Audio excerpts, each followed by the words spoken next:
everyone, I wanted to talk to you today about doing your annotated bibliography. There we go. So these are the instructions for it. One thing you're going to want to note is that it says copy the model and paste it into your bibliography. It's really important you do this because if you don't do this, I don't know what citation style you're using and I don't know if you've done your assignment correctly. So this is important to me that you do this. So what you're going to do is you're going to open your Microsoft Word file, like I have that open on my other screen right now, and you are going to go to, I would suggest, go to Purdue OWL.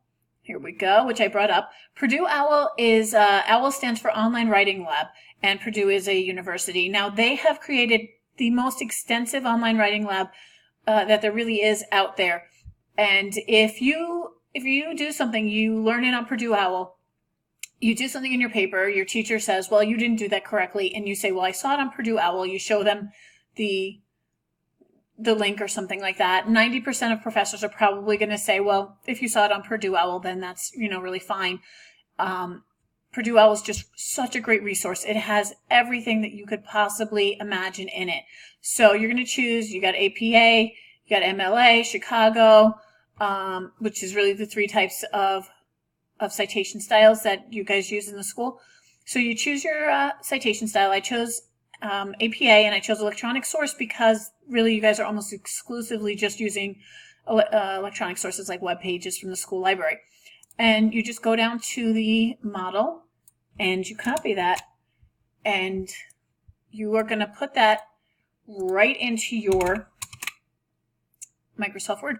Now, if you notice when on the Purdue OWL it was indented, you're always going to use a hanging indent. And this has happened to me before, and I'm always happy when it happens because I can show you guys that all you have to do is just press enter at the end of the line there, and then press the tab button, and it will indent properly for you.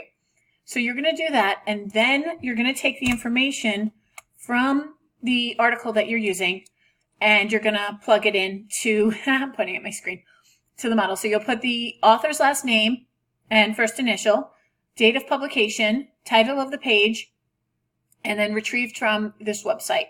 So, and you'll use your hanging indent. You want to put these in alphabetical order. Sources always have to be in alphabetical order. So you pick what type of source it is, if it's a journal, whatever it is. Use, whether it's MLA that you use, APA, or Chicago, and you put the model there. Make sure you indent for the hanging indent, and then you put the information in from your source, and then you write your annotation. There's a couple of sources on the bottom of this instructions that give you information about writing your annotation. I'm not really going to go into that a whole lot because you can just read those sources there. Basically, it's a summary of the article that you read, and maybe it's important. What you want to really think about is you want probably like 4 to 5 sentences at least, and if you use any quotes, you must put them in quotation marks and have an in-text citation. This is where I come into the most problems with students in the annotated bibliography. They forget to do the model. I take off 4 or 5 points for that, maybe at the most. But then what they do is they use quotes. They copy part of the article and they just placed it in their annotation. That's plagiarism. You get a 0 on the assignment. You may get reported to the school depending on how extensive it is. So if you use a quote, which you don't have to do, if you use a quote, put it in quotation marks and use an in-text citation. You put this here, then you're going to do so you're going to do blah, blah, blah, a couple paragraph, or even 2 paragraphs. You do this again for the next one.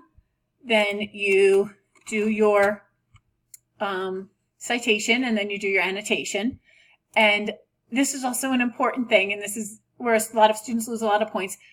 If you're using MLA, you use an MLA heading up at the top. If you're using APA, you use a full APA title page. So if you're using APA title page, what you're going to do is go up to Insert on your Microsoft Word and choose Page Break. Never just press indent until enter until you get down to the bottom and go to a new page, because then you submit it to me and it doesn't necessarily come across as a new page. And then you lose points. So a lot of times I'll get a student's works cited or references. They'll start kind of down here. I don't know if it's showing you me doing this on the screen, but it'll start towards the bottom of the page instead of on the next page. and I have to take points off for that. You haven't properly formatted because you haven't started on a new page. So that usually happens with the Works Cited. It can happen with your APA title page. Your MLA heading is on the same page as your assignment. You don't start a new page for that, but your APA title page should be on its own page.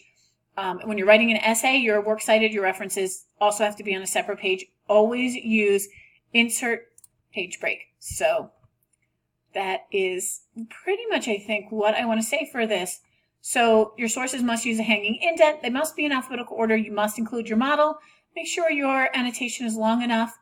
And if you use any quotes ever in the whole rest of your life, if you use a quote, put it in quotation marks and cite it. Really, I don't care if you do this on Facebook. It's great. Give credit where credit is due. Don't try to use anybody else's words without giving proper credit for them. And that's what I have to say about the annotated bibliography. Yeah, that's what we're doing. Remember to also choose file. Is it not going to do it for me? Well, choose file and then choose save as. My computer gets slow with this screencast-o-matic. And then just save it as your last name. So actually, you should use your last name and your first initial, especially if you have a common name. Something like that works, you know, or assignment 6 week or whatever you want to do. But always save with your last name. It's just a real headache for professors when we download all of the assignments and then we have no idea who wrote them and we have to go back and open things up and try to find it, and it adds a lot of time and puts us in a bad mood. So if you have any questions, you can always email me, and I hope this was helpful.